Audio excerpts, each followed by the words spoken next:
Hello दोस्तों, हमारे YouTube channel पे आप लोगों का स्वागत है। और मैं आप लोगों के बीच एक नाच गीत लेकर आई हूँ, आप लोग उसको देखना पूरा।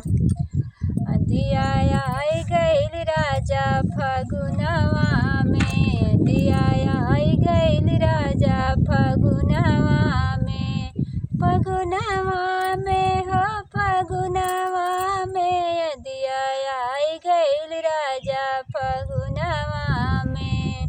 वही अदिया में सासु मोरी उड़ी गए, वही अदिया में सासु मोरी उड़ी गए। जियारा छूट गई न राजा झगड़वा से, जियारा छूट गई न राजा झगड़वा से। दिया आई गईल राजा फगुनवा में, दिया आई गईल राजा फगुनवा में। वही अदिया में जेठानी मोरी उड़ी गए, वही अदिया में जेठानी मोरी उड़ी गईनी। जियरा छूट गई न राजा या लगवा से, जियरा छूट गई न राजा या लगवा से।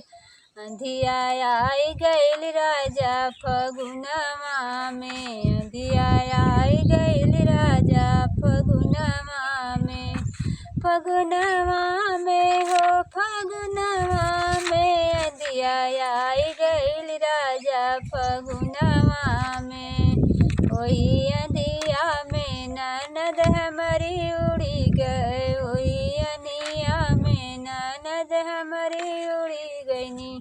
जियरा छूट गई न राजा दहेजवा से, जियरा छूट गई न राजा दहेजवा से।